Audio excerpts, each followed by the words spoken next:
Alors c'est le mois de l'amour, paraît-il. Alors moi je vais vous produire un texte de désamour. Ça se peut que vous ayez déjà vécu ça un jour. Alors. Voilà, je l'ai écrit il y a quelque temps, donc c'est pas du tout frais, mais du remanié d'aujourd'hui. Alors c'est un peu maladroit, surtout sur cette machine, mais qui bouge plus là. Il y a un pro qui m'a montré comment ça arrête de tourner dans tous les sens. Voilà. Bon. Comme d'habitude, je fais plutôt des longs textes, enfin 4 minutes, ça va, vous ne devriez pas trop souffrir longtemps, mais vous y reconnaître, sans doute, si vous avez déjà aimé. Alors, complainte de l'amoureuse exilée, hein, on n'est pas au slam, on a le droit de mettre des titres. La sirène, hein.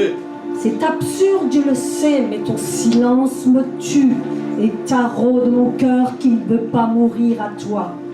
Toi, mon spasme de vivre, mon credo, mon émoi, mon paroxysme de lave d'amour qui a réveillé mon volcan endormi depuis des révolutions.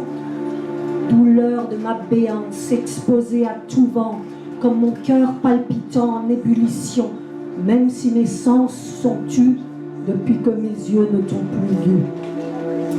Ah, mon immense peine, je traîne ma carcasse amaigrie, titubante de l'ivresse du manque d'amour perdu. Terrible est ma soif, autant que fut alors déferlant mon débordement.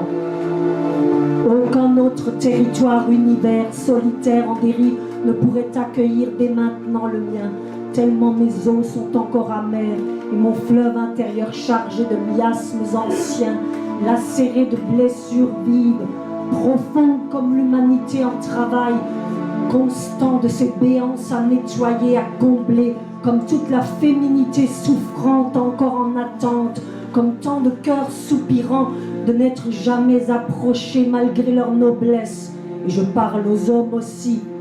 Terrible cette crainte de la différence pourtant si nourrissante, de l'homme, du sauveur, de l'autre, l'étrange étranger. Mais notre alter ego tant annoncé, tant appelé, n'est jamais arrivé. Supercherie classique, espérance trahie, rêves anéantis, et pourtant l'élan était sublime.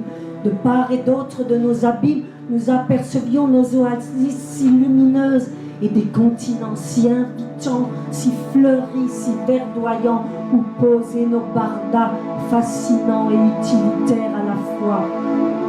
Riches de nos sensibilités, de nos mémoires, sertis de pistes remontant à l'infini.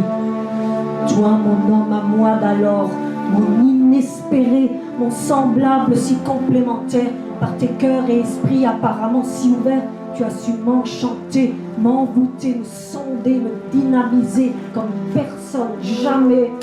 Mais hélas, sous l'intensité, mon corps a flanché, mon cœur a rejambé, mon corps aussi.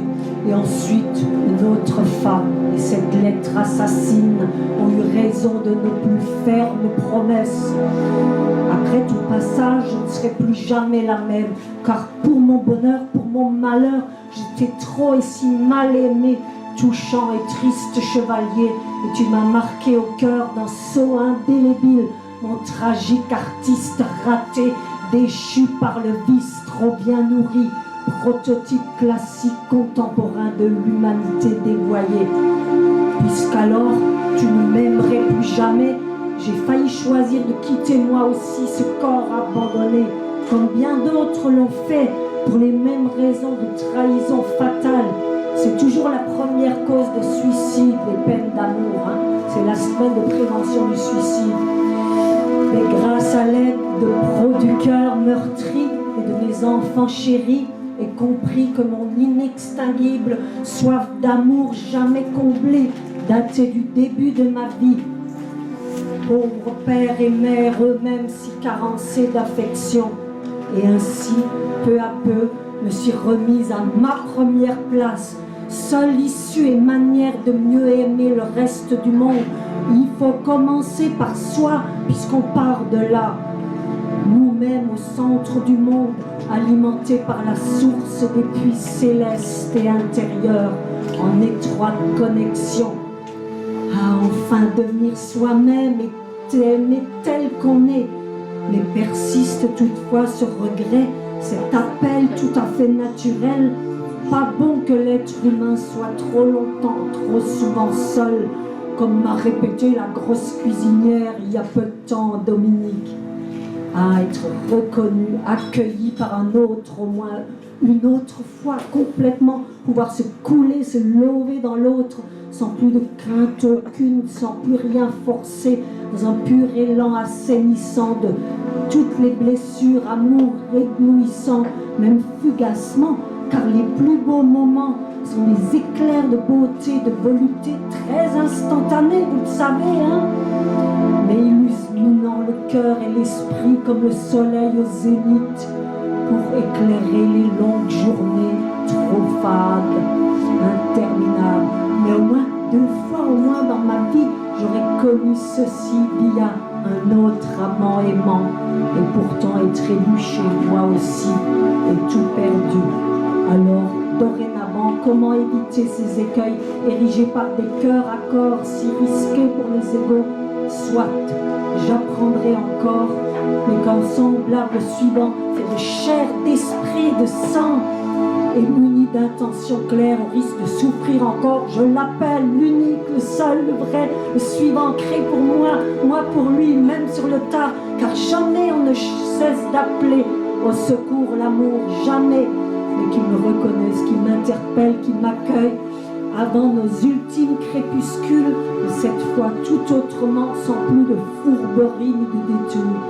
Viens, quitte à ce soit toi, veilleur de l'au-delà, mon animus céleste, mon ange déjà gardien, que j'attends depuis si longtemps, à moins que ce ne soit toi, encore bien en chair, encore incarné, qui m'espère tout autant.